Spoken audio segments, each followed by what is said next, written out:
Hello and welcome to Spotlight on Business, Seahaven FM's programme where local business people share their stories and what made them and their businesses a success.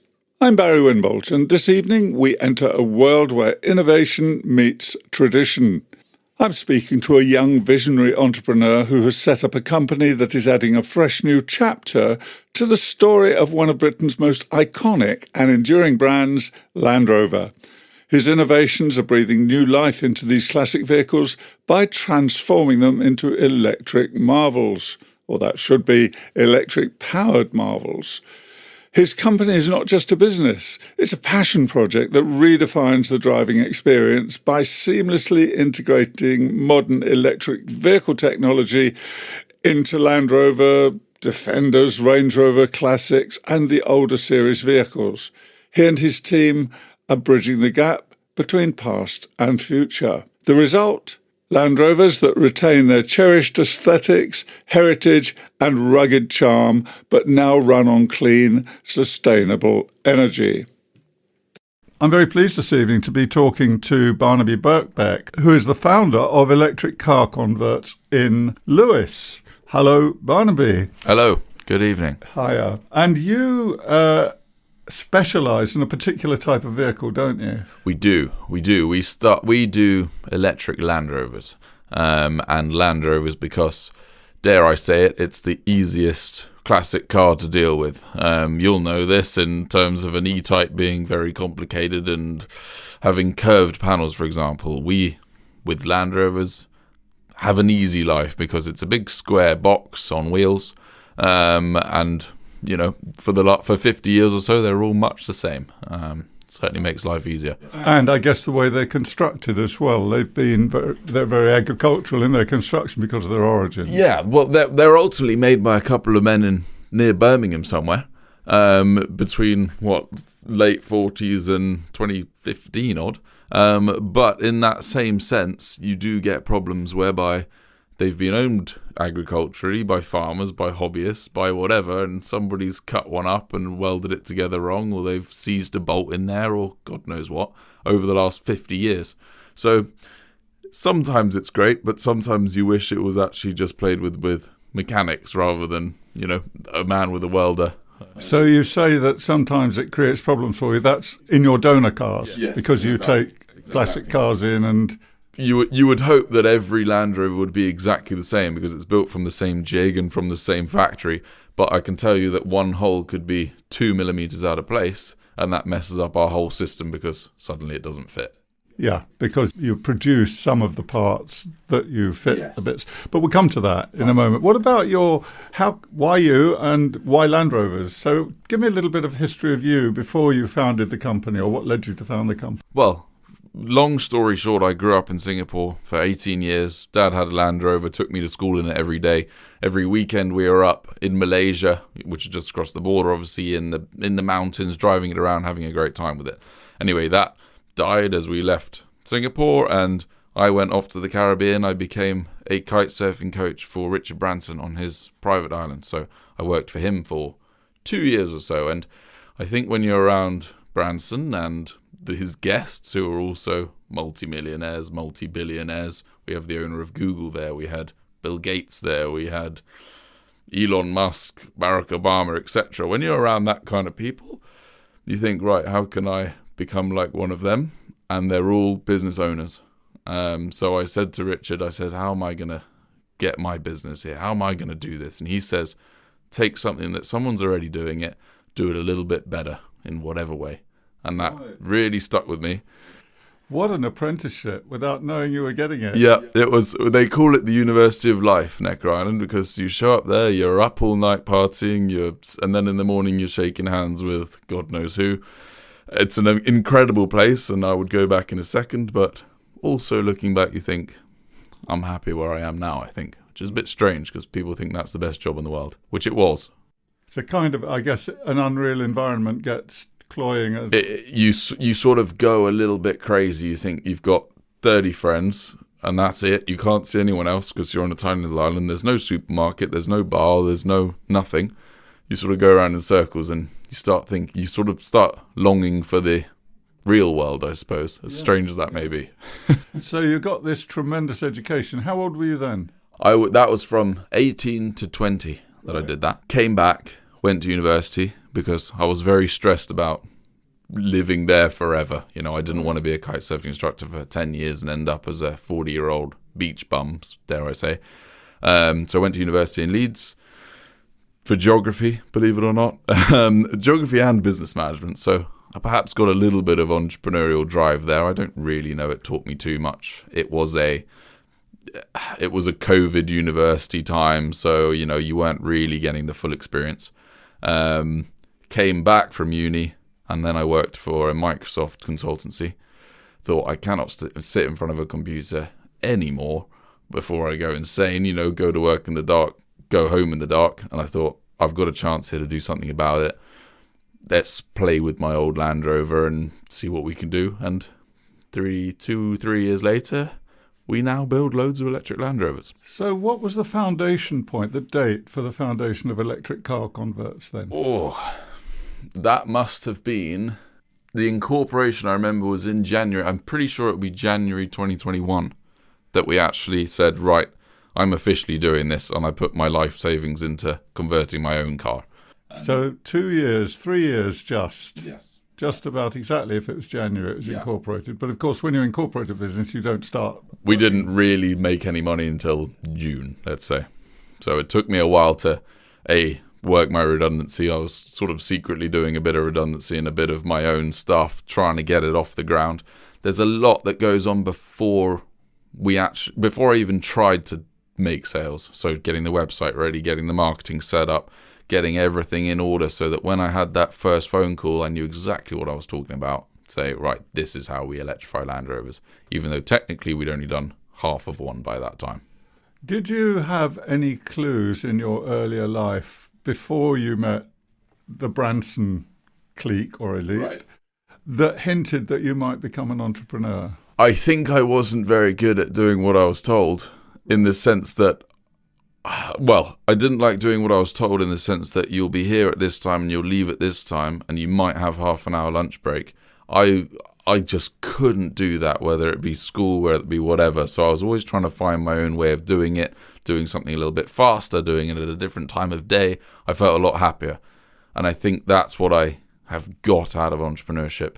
But also the financial side of me, I was very, very financially motivated. I'm less so now. I think you perhaps get you get a baseline and then you're happy and then you move on and think about other things. Perhaps that's what I learned at uni. But I was money motivated. When I was doing deals at Microsoft, I was doing a 25 grand deal and I'd walk home with 500 quid. Yeah. Now if I do a 25 grand deal, I walk home with a lot more than 500 quid. You're listening to Spotlight on Business on Seahaven FM. I'm speaking to electric car converts founder Barnaby Birkbeck. Well, something a lot of entrepreneurs have told me is they don't get really the point of making money for other people. No. It's not motivating to make profits when you're not going to benefit from that. But behind that, quite clearly from what you've just said, there's also, and it's a horribly overused word, but it's passion is the only word I can think of. It's this drive to produce something, to always do better, to prove that something can be done. Yeah. I think it was a strange thing for me because with a geography and business degree, what do I actually have skills-wise? You know, I can't weld, I can't do CAD design, I'm not a marketing expert, I'm a little bit of everything. So I really did, it was a bit of a crisis there. It's like, I need to learn a skill here. And, you know, you can't just learn electric car conversions at uni. You got to work it out yourself. And I think doing something with my hands and doing that in person, really, that was something I loved. But there was nothing in your background to suggest engineering? No, nothing at all. I mean, I was good at physics at school. But the practical side of, you got to drill a hole in a piece of metal. Right. That goes back to Singapore days where Dad and I would sit in the garage and tinker with the Land Rover and work it out. So perhaps I learnt a lot more than I admit in how to drill a hole, in how to measure something that I've learnt that other people perhaps didn't get that opportunity. So it's something I often overlook, but yes, I do. I'm very practical, let's say it that way. But I'm not strictly an engineer. I never say I am. I hire engineers now. But we work it out. Well, I had a business years ago, and a number of businesses, but the main business that I had, which I ran for a number of years, it was in an area that I knew nothing about, really. It was in the clothing sector, but I knew my employees knew. Yes. And that was the secret. It just was so easy to run the business from that point of view. Yeah. The problems I had to deal with were things I hadn't anticipated, like accounting and all of that nasty stuff that nobody prepares you for. Exactly. The stuff that you'd have thought you would learn in a business entrepreneurship degree at Leeds that I have no idea about. But I know all about the legal side if you get sued as a business. It's like, that's not going to happen for a long time, and by then I can afford a solicitor. So why am I learning that? Why aren't I learning the basics, the absolute basics? How to go on Indeed and hire someone? So what would you say, this is, I'm anticipating something I would have asked later, but since we're there, what would you say to somebody who is where you were 4 or 5 years ago in the skills that they need to pick up quickly? Do you mean at university? Anywhere, but you've started a business from the ground skills. up, And so often people who do that, they have knowledge they don't realise they have, and they apply it, like drilling holes in bits of metal, Right. But also far more, it's unconsciously held knowledge that we don't realise we have until somebody asks us about it. And very often you can show people, but you can't actually explain it. I think it actually comes down to just being able to talk, be confident, and actually sell. There's a lot of people in this world who can't sell at all. One of my engineers, Toby, who is the most incredible CAD engineer, welder, whatever you want to be, he says to me, I cannot sell a single thing. So that's perhaps something that I learned, and I've, done over the years. I've learned how to sell, but I think in just being me and just being very social, and, I had a great party life at Necker, at university, etc. And I think that teaches you a lot more than perhaps people like to think that it does, in the confidence side, and the being able to go up to anyone and talk to them about anything. And that's ultimately what I do on the phone all day, and now people pay me $100,000 after I've had one phone call with them. But you also had that incredible experience of rubbing shoulders with people, and they do say if you want to judge somebody, look at the people they're surrounded by. There you go. You can't fail but pick up some stuff by osmosis, but you still have to be receptive to it. Which presumably you seem to have sucked it up in bucket loads. But I was so excited to be with them, and just I remember I would always, you're not really allowed to do it, like really try and understand how someone got to where they were. But I was doing a lot of boat transfers where I'd be on a boat for an hour with a multi-millionaire standing next to me, and I would always say, right, come on, how did you do this? What do you do? How can I get to where you are? And they love talking about it because they're entrepreneurs. They want to inspire the younger generation, perhaps. And I wasn't afraid to say, how did you make enough money to get your private jet to drop you off here? And I would say that plain as day to them, and they would say, oh, people don't usually say that, but this is how. And I think that was really exciting for me. So 3 years ago, you actually set up the business. And what car number what are you on at the moment? So we must be on 27, 28 now. So we really sort of spent a long time getting everything ready, and now we've just ramped up production. You also had to build a network of support. You had to find your suppliers. Yes. You had to design parts. I know you've got a CAD designer working, Toby, I think you mentioned. Toby, yes. And every credit to him. But to turn an idea into a drawing that can then be manufactured is a very skilled job. Yes. But it also requires vision, because not everybody, they can technically do the job, but they won't produce the part you want. Exactly. And that is where Toby and I, Toby being the thoroughbred engineer and me being the thoroughbred, let's call it, entrepreneur, that is where we're the perfect alignment, because if it was up to Toby, he'd have made everything out of amazing stainless steel, CNC cut to a 1,000th of a millimeter, and it would be absolutely perfect, but it would have cost 10 times as much as it does doing it the way where I'm saying, don't do it that way because we can't afford it, and you won't make a profit and you won't get a salary therefore. So we're the sort of perfect middle ground where we've learnt the difference between perfect engineering and making money. And also, in case anybody goes away with the idea that corners are being cut here, it's appropriate engineering to the style of the vehicle and the model as it was when it was original. And that's the same with any car in the world. They don't make windscreen glass out of crystal. If an engineer could, they probably would, because it would be stronger, it would be harder wearing, it would be everything. in the same way you don't make a Land Rover out of carbon fibre. It's that kind of idea. Yes, we still make it out of super strong 5mm steel. We don't make it out of titanium. So that's the trajectory, a very impressive startup. I've got some questions, slightly more technical, and one or two about where your customers come from. We'll come back in a minute to that. Fine. A quick definition here. Barnaby mentioned CAD. This is short for computer-aided design, which means the digital creation of drawings and 3D models of parts to guide the manufacturing process. Later on, you'll hear him talking about R&D, which means research and development. On 95.6 and 96.3, Seahaven FM. Hello, I'm Barry Winbolt, and this is Spotlight on Business. We now continue the quite amazing story of Barnaby Birkbeck, who set up Electric Car Converts 3 years ago. So, Barnaby, you've explained what drew you to Land Rovers as a project and what drew you to converting them into electric vehicles, because it was your personal project. It was my own car. Yeah. Did you start with the idea of turning that into a company, or did you start with your car and then you thought, there's nothing out there, I can do better? So I started with a COVID project car, beaten up old Land Rover, and I absolutely adored the thing. I painted it myself, I restored it, I made it beautiful, and I rebuilt the engine twice. And on the second time, I thought, forget this. I'm not rebuilding this engine again. So what was the trigger to go to electric, to make it an electric vehicle? That's quite a big difference from rebuilding an engine. It's a complete change of concept.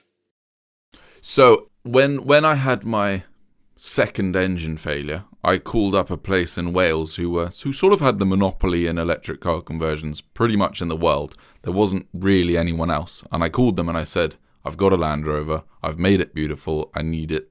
I would like it electrified now, please. And they says, yes, that will be 120 grand and it'll be a 3-year waiting list. So I said, there's no chance I'm paying 120 grand. And if there's a 3-year waiting list, there's obviously a business. I priced up the parts and worked out that I could do it for about 25 at that time, and that system was about 25 grand cost of components. So there was no way I was going to drop 25 grand on my own car to make it electric. So I very much went into it in the sense that I can't afford to do this. I wouldn't do it if it wasn't a business. So I am making sure that this is a prototype vehicle that is for the business. And I actually vividly remember the day I bought the Tesla batteries. I bought 5 Tesla batteries. That's about £4,800.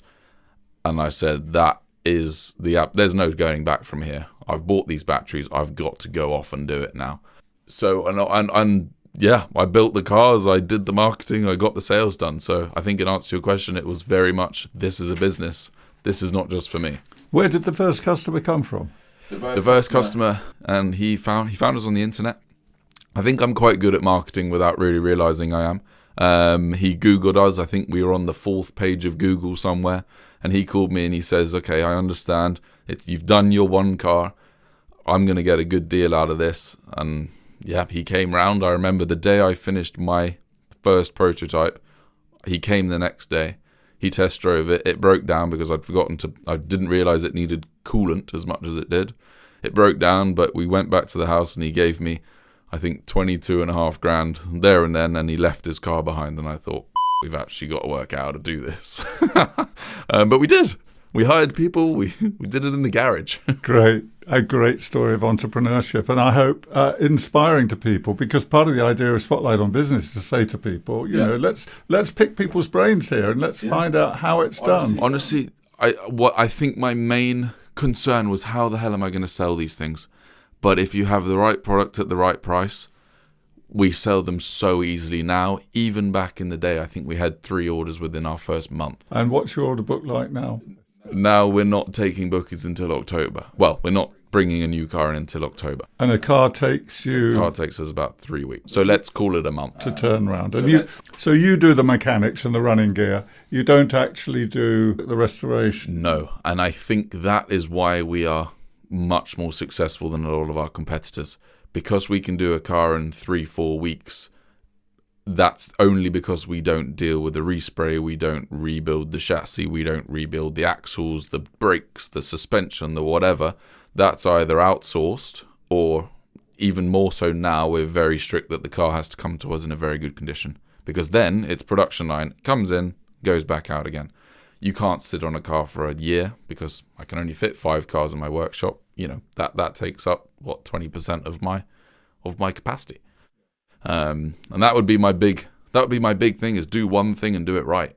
And one thing we haven't spoken about yet is the kits, because when I came to the workshop, you know, there was some waiting to go to America. Yeah. So that's a whole other business. That's a very new thing. Let's say we've only started really thinking about that in the last 4 or 5 months. And we've only been able to think about that because we've now done, dare I say, every model of Land Rover. And because it's all CAD designed, we know that those exact kits fit that exact car. Back in the day, we didn't exactly know where that hole was, so we couldn't risk sending a kit to, well, we've got 2 going to Canada next week. We couldn't take that risk that it wouldn't fit when it gets there. That's huge business. The Americans love it. It's stressful. Insurance is unbelievable. Shipping is even more unbelievable because it's lithium and it's, dare I say, dangerous. But I'm sort of learning all over again how to deal with the American market. But it's very lucrative. And American market, Canada, any other markets that are significant for you? Not really. I think you have to really be in a position, you know, don't get me wrong, these kits are £60,000-70,000. By the time it's got there, installed, it's even more. Americans spend a lot of money on their cars. Even here, we don't spend that much on our cars. I can't think of any other markets where really people want to invest 50 grand in an old banger Land Rover, right? Australia and New Zealand has quite a lot of interest, but that's perhaps in the future that I would start looking at that, because they have some crazy regulations. Because as you've touched on, and then you've added regulations, you've touched on knowing a market isn't just about finding a salesman and saying, hey, we'll send this product. There are all sorts of hoops and loopholes and barriers. And that's what I'm trying to work out at the minute. And it's, to be honest, it's stressing me out to an unbelievable amount, because I'm not paying the insurance bill of 30 grand a year for, let's say, 5 kits to go out there this year. It just doesn't make sense financially.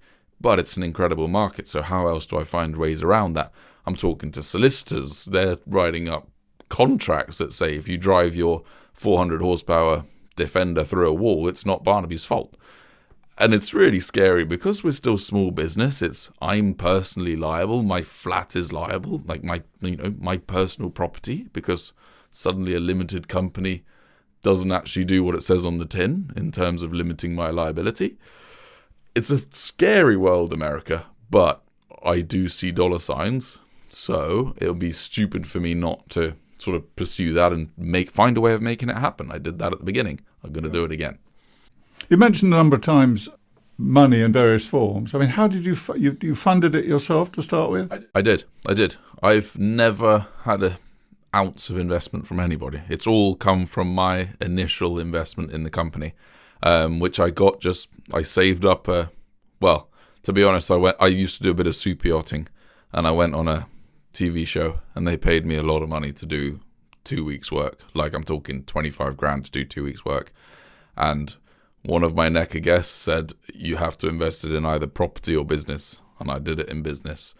And that, incredibly, it's been self-sufficient from then. I don't quite know how, because there's the big scary cash flow thing that everyone gets really worried about. We have hit that a couple of times where I've thought, oh God, I've got to give the company an extra 5 grand to get us through this. But it's not affected us how it often affects people. You are listening to Spotlight on Business, where invited guests speak about their journey to business success.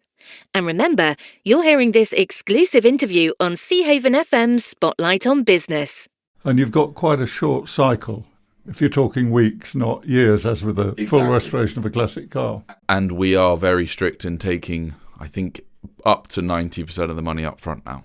I used to take 50% and think, oh, it's all right, I'll find some money to build the rest of the car. Absolutely not. You know, if you're not giving me 80%, 90% up front, then I don't want to do business So with you. what about trust? You're taking stage payments or something, whatever you do. What about trust of your clientele? Do they need to come and see what's going on, or do they just take it on trust, or do you walk around with a camera now and again and send them a video? My big thing is WhatsApp. Strangely, I think it's maybe a modern way of doing business. The second I get a customer who's actually interested or has signed up and is with us, we're all over WhatsApp with them. So I can send very quick updates to them. They can ask me very quick updates. Obviously, I spend a lot of time underneath cars. I can't be on my email all day long. So I can give them that confidence that I will always pick up the phone and I'm always sending them the quick picture here and there. Very, very rarely do clients come in.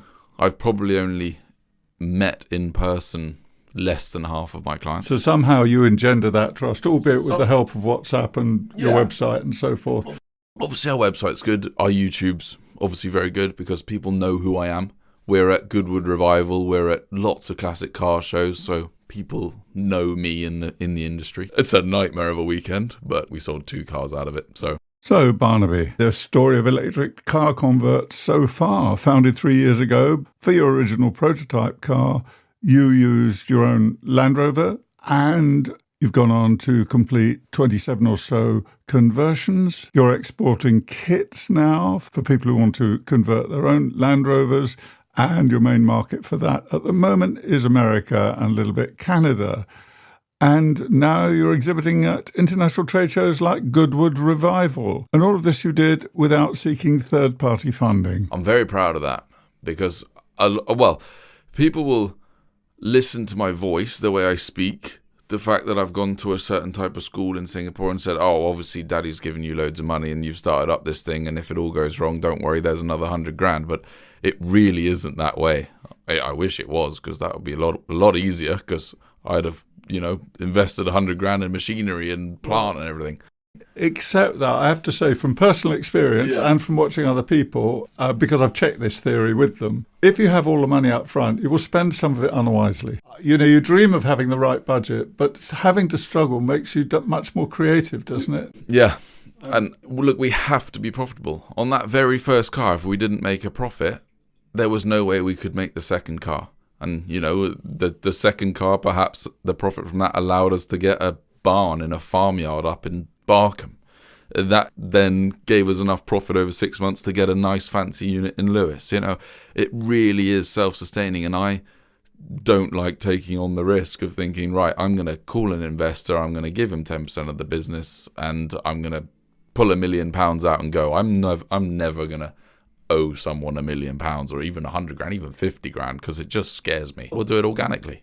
You do, if you can, yes. And also, of course, it's not just about money when you bring somebody else into the business, is it? It's a shared vision, it's a philosophy of working, and all of those things that make you who you are and make your product what it is. So I have been very careful I haven't borrowed anything, I haven't had any investment anywhere, and somehow we've done it. I know I'm very lucky and probably of a low success rate of doing that, but I wouldn't be as confident as I am if I have someone saying, watch that bottom line, will you? Because the bottom line is my bank account. So it occurs to me that there's, lots of things occur to me right now, but one is you're contributing to the local economy because you're paying people. Mm-hmm. You're hiring people and they work for you, and that will presumably grow. Yeah. You're also exporting. Yeah. And these are both areas. You're also doing a lot of R&D to produce what you've produced, presumably. Yeah. And there's government money for all of those things. Right. Have you benefited from that? No way. I think if I try and get any money out of anyone, it's a nightmare for starters. I wouldn't be able to run the business and build the cars like I do at the minute. Perhaps that's a later stage when I've got, a business manager in who can take on a project like that, or a consultancy that would help you do it. I think in the day-to-day running of a small business, you don't have a chance to try and do an R&D claim by yourself, for example. I looked at it and thought, there's no way I'm touching that. I've actually now hired a company who's going to take 25% of my R&D claim as their fee. Yeah. But, let's just outsource it to them. It's been a year now and we haven't quite got there. So hopefully one day I'll get a bit of R&D back, but I won't count my chickens too soon. So then in summary of all that, there is potential for getting money, but actually you're too busy building cars. I'm too busy running the business. There's no way. The amount of red tape and hoops you got to jump through and paperwork you got to file, I would have lost sales. I'd have been behind on my production. There's no way I could keep up with it all. Which is insightful because it means you're only playing to your strengths. Yeah. You're playing to what you do well, you know what you do well, and you do that. Yeah. And if somebody else in the business can't do what needs doing, then you'll wait until you can afford to pay that person. Exactly. And I think there are some great businesses out here who I don't mind giving them a 25% fee to do that paperwork for me, to do that claim, to do that whatever, because 75% is better than 0% of, and my time is very precious. Well, you've painted a really engaging and colourful picture of your business. Perhaps would say at this point there's some really good stuff on YouTube that you put out. You've got your own YouTube channel, so if somebody listening to this wants to know more, there's plenty of stuff there. It's YouTube is the best place. You can watch a Defender do 0 to 60 faster than a 911 on there, for example. It's these are fantastically fun videos. Well, fun vehicles. So creating videos of them is easy. It's like, look at this Range Rover. It does a 4-wheel spin. It's like people like watching that. But yeah, that's a very big marketing avenue for us. We'll come back to the technical aspects shortly. You're listening to Spotlight on Business on Seahaven FM. I'm in conversation with founder of Electric Car Converts, Barnaby Birkbeck. In a few moments, we'll pick up the story with the technical aspects of what needs to happen to get a Land Rover to go from 0 to 60 in 5 seconds. You are listening to Spotlight on Business, where invited guests speak about their journey to business success. And remember, you're hearing this exclusive interview on Seahaven FM's Spotlight on Business. So, Barnaby, coming back to these fabulous electric vehicles, which anybody can see on your website, and this will be on the blog, by the way, so if anyone needs information about where you are and how to find you, that's on the Seahaven FM blog as well. You mentioned Tesla Motors, Yep. And it's the C3 or the Mark 3? Model 3. Model 3. Yes. I think I know the answer to this anyway, but you can anticipate the question, can't you? Did you know, were you able to work anything with Elon Musk, or is it too long a chain? No, it's something I haven't actually done at all yet, is call on the big names out there. It's not worth it. I was just the guy that took them on a kite surfing lesson 4 years ago. Yeah. I haven't tapped into that. No. One day perhaps I will, but I really need it. They are Tesla Motors anyway. They are Tesla Motors. Yeah. And how stable is that supply? They're all out of crashed Teslas. So the Tesla Model 3 is the one that you're suddenly seeing loads of because they became quite cheap in America and even here now. I think it was the number 1 sold electric car in the UK last year. Don't quote me on that, but I think it was. So there's loads of them, and nobody, an insurance company writes off a Tesla now because it's got a dent in the door. So there's a lot of motors out there, and nobody else uses them, of course. Only the converters out there. So we have plentiful supply of them. Do you keep a stock, or is it supply and demand? We're very much just in time. I can't afford to keep a stock. Right. A Tesla motor, for example, is about 10, 12 grand. So I can't have that sitting on the shelf. And how about the batteries? You mentioned, were they also Tesla batteries to start with? Yes. And are they still? We sometimes use Tesla batteries. We sometimes use VW batteries. So the ones that are in the ID3 and the ID4 little hatchback VWs. Tesla batteries were great because everyone started on them. There's a lot of information out there about them because they've been out an extra 10 years on top of other batteries. But they're we're running out of supply, like you say, because suddenly there's not so many Tesla Model S's on the road. We can't use the new Tesla modules. So we are sort of moving into newer technology, which actually is the VW ones. It's made by LG in Poland. Now we're using those batteries, and I'm sure in a year's time we'll be using someone else's batteries. Because yes, supply is very difficult, and then suddenly they'll stop making a car and you'll think, I've just put 50 grand R&D into making that battery system work, and it's gone. But what I do want to mention there is that they're second-hand batteries. We are not contributing to the big, scary, horrible lithium batteries are killing the world. Didn't you know that they're being mined by whatever and wherever? We're using some that are sitting in a scrapyard that have done maybe 20,000 miles in a Tesla, and they're never going to be used again. So back to the recycling again, recycling the motors, recycling the batteries, recycling the old Land Rover that would have been set up in a field and never used again.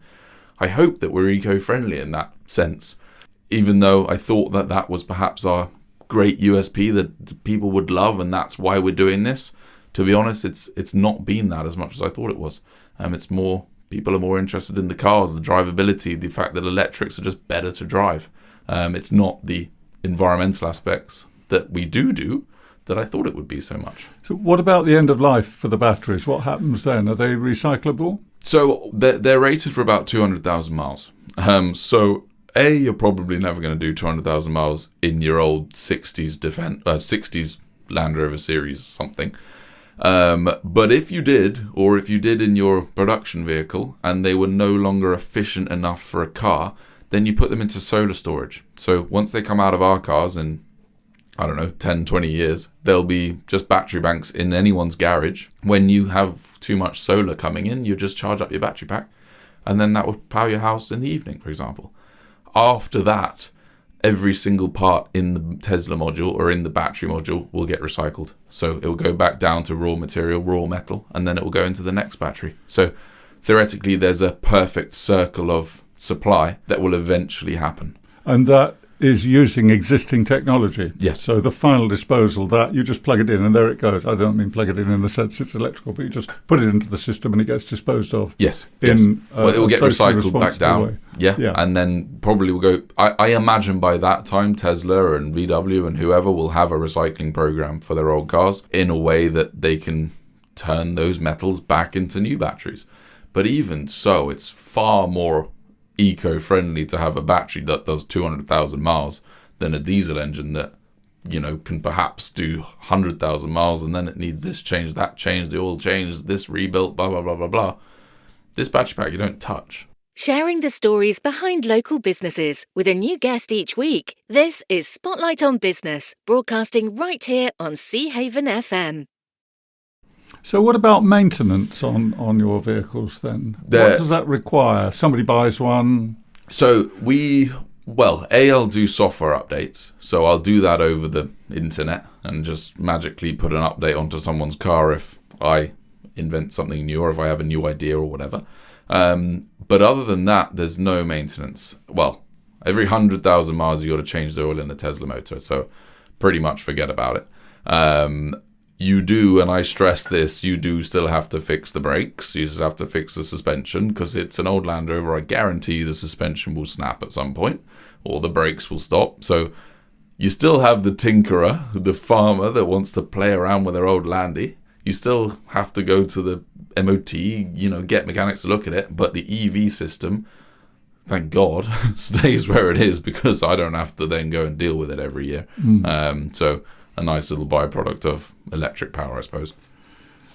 So I think so. I think I'm a little bit not protective over it. I want to be able to give my company to my staff, to whoever, really my team, and make them have some skin in the game, and therefore want to work harder or build better or build this company. But I don't see any need to make things complicated. We do a great job as we are. Let's let this thing organically grow, and in 5 years' time, maybe somebody will ring me with an offer I can't refuse. But at the minute, no, it's very good where it is. Yeah, I was thinking more about strategic sort of alliances, so you could guarantee a supply of this or that, or not really. It wouldn't really be worth it. I think it's so easy for us to find a crashed Tesla in any scrapyard that's where we get a lot of our parts. The rest are from Chinese manufacturers who build chargers, who build cable, who build whatever. How about the steel parts, like prop shafts and chassis components, mounting blocks, that sort of thing? So the chassis components, most of that's built in-house anyway. So just done on our machine with blank pieces of steel. Prop shafts, things like that. It sounds very complicated, but really there are so many suppliers out there. You can imagine every single car's got them out there somewhere. So the supply chain has not really been an issue for us. We have one fantastic supplier in Bristol who does import the bits that we need from America, etc., to again save me a job of importing them and talking to someone on Pacific time, etc. So perhaps a partnership with them, but they know to keep us happy because we build a hell of a lot of cars and they sell us hundreds of £1,000s worth of components every year. I don't see that it's been necessary. It sounds like a charmed journey.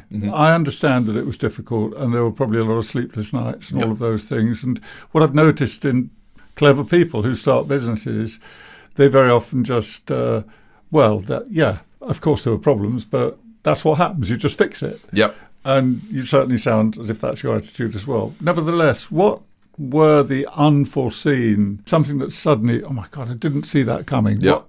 Any of those? We've had a huge one last year in Tesla motor gears. So the gears in a Tesla motor are designed to run the back wheels of a car.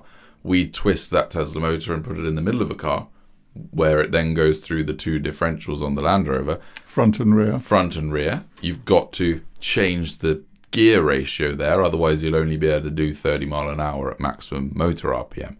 So changing that gear sounds simple, make it a little bit smaller. There's gear set manufacturers all over the country. But getting that right to a Tesla standard in a totally silent car, we then had a little rattle like a tick, tick, tick, tick, tick, tick, as you're driving along. Obviously that gets louder as you're going faster. You can't hear anything else in the vehicle, so it's very noticeable. That cost me about 6 months of time of R&D, redesigning it, trying this, trying that, motor in, motor out, motor in, motor out. Cost me tens of thousands of pounds to sort out. There was a time where I thought this is going to send us bankrupt because we've got 4 cars here, none of which I can deliver to my clients because they make this awful noise. It was hugely stressful. We're just about out the other side now, and we found a way to sort it out. They're the days where I'm thinking, forget this. This is too complicated. I've bitten off too much here. I'm not an engineer. I'm not a gear set tolerance, whiz. But you call the right people. I rang up the owners of gearbox manufacturers, of gearing companies, of whatever, just saying, what do you think of this? And they think, what the hell is he talking about? It's some obscure, tiny little niche. Yeah. There's only couple of these Land Rovers in the world. Well, and of course, in the old days with petrol or diesel engines, that the general car noise it wouldn't have been You can't an hear issue. it. That noise is actually there in a diesel car, but you can't hear it because all you can hear is a diesel. But you can hear it in an electric car because you're sitting on top of the motor in the Land Rover. So that was an absolute killer. But you built your first Land Rover. We'll get technical here. There's 2 ways of doing it. There's a way without the Tesla motor that uses the original gearbox, so you can get away with it. Oh, that's Land Rover noise. Or there's the way with the Tesla motor, which is you can't get away with it. Okay. But that gets quite technical. Well, okay, but you've explained it very well for a basic. That's explained why. Yeah. In the later iterations of the vehicle. Or In going where the market wanted us to go, in high horsepower, long range vehicles, we had to develop this new system, rather than the farmer's vehicle in Oakham that we made, or the central London very old Land Rover that never went more than 30 mile an hour. Our old system was great. Now we're really catering to an American man who wants to do 0 to 60 as quick as he possibly can and do it up the motorway, constantly. For what is the miles. range at the moment? So we can get up to 300 miles out of a Defender now, which is obviously a lot. That's up there with what the Teslas can do.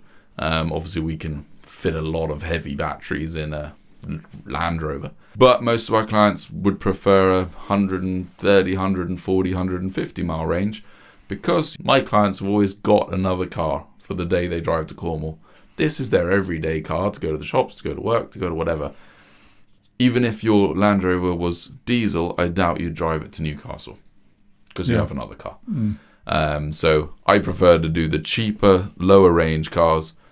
Don't get me wrong, they're still fantastic, and after 100 miles your arm hurts and your back hurts in a Defender anyway, but you can stick 80% of charge in it in 20 minutes.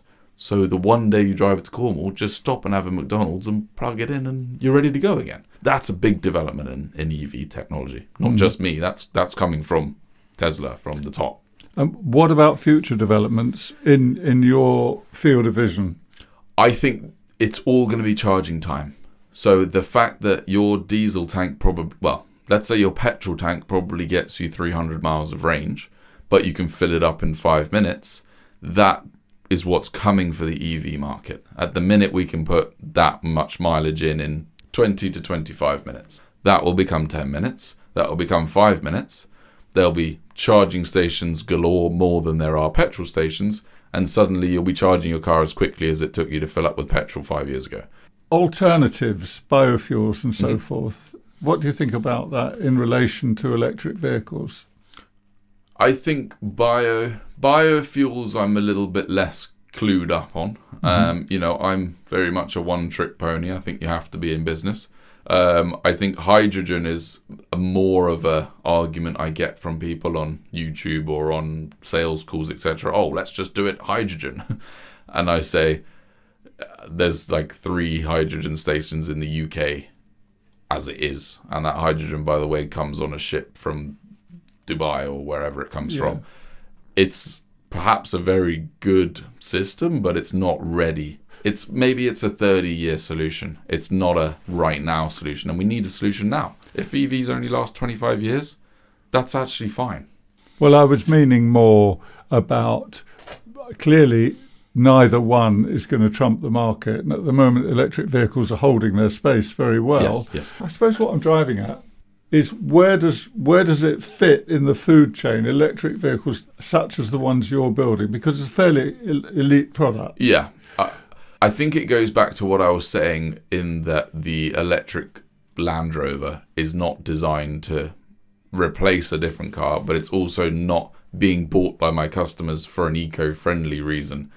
I think it's a toy almost in that sense. It's a really cool car. I think that's very valid. It's a vehicle which is built for hobbyists, enthusiasts, classic car owners. Exactly. These are not people who are buying a car for everyday use. Exactly. They've got other motivating...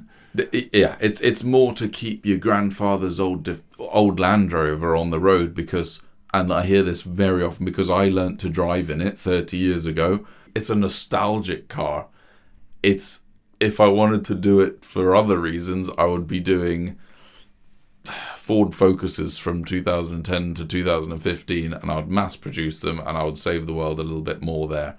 But the industry isn't ready to do that because the cost is just astronomical. You're not going to pay that on an old Fiesta. No, but also you are paving the way. Your skill and expertise and the knowledge that you amass through your learning process in building these cars goes back into the mix, doesn't it? Yeah. At some point, because Very you much so. solve problems that... Yeah. Do you get other people calling you up to use you as free advice or on YouTube and stuff? And I quite often give it. I remember that I started as a DIYer, right? I would never be able to afford the prices that people charge for these kind of conversions. So I don't mind if you ring me and say, right, I'm trying to do this at home. I'll probably give you 10 minutes because I just love talking about it, as you can probably tell. And share it. You know, this industry is huge. We've got waiting lists for 9 months, and I don't even try with my marketing. If you wanted to set up an electric Land Rover company, A, good luck, because it's bloody difficult the last 3 years of R&D. But B, the market's big enough for both of us. Yeah. So go out and do it. It's cool. Or do it to a different car. Do it to an E-Type. Do it to a VW bus. There's a lot of cars out there that need this treatment. There's people actually who are doing London taxis. Maybe that's better for the world because they're just doing as many London taxis as they possibly can, stopping the taxis going to landfill and making London air cleaner. You mentioned stress earlier. Yeah. How do you deal with that? I'm doing this as hard as I possibly can. I work until 11 o'clock at night quite often. I'm doing it very hard now so that when I'm 30, I don't have to do it anymore, or I can retire, or I can, as crazy as that sounds, I want to retire at 30. If that means I have to spend all night working right now, I will, and I'll take up my hobbies again when I'm 30. And I'll be very happy. What an ambition. Well, Barnaby, it's been a real pleasure, very enlightening. This is a fabulous story you've recounted, and within all of that, is there a single thing of which you feel proudest? I think I'm so proud that I can live the life I want to live and not be governed by someone else's meeting time or someone else's goals or what I should be doing as a 26-year-old, whatever, and just taking that risk and doing it. Not worrying that Dad says I should have just stayed in my job because I could have worked my way up and done great things there. Well, that's a great note on which to finish. I thank you so much for coming along, talking to me, and, well, an inspiring story and a great model too. So hopefully, congratulations on all you've done, and thank you very much. Thank you very much for having me. I hope you've enjoyed the show. My thanks to Barnaby for sharing his story and his ideas with us. Find out more about him and his business at electriccarconverts.com. I can also recommend his YouTube channel. You'll find links to both on the Seahaven FM blog via our website. You can share your comments there too. If you'd like to know more about anything we've discussed on the show this evening, or if you have a business story you'd like to share, please get in touch. Email me at barry.winbolt@seahavenfm.radio. Bob Breed is up next after the news headlines with great music, fascinating archive dates and topical health advice. He'll be here from 8 to 10 p.m. this evening. That's all from me this week. Thanks for listening. This is Barry Winbolt saying, I wish you a good week ahead. All the best from me. Goodbye.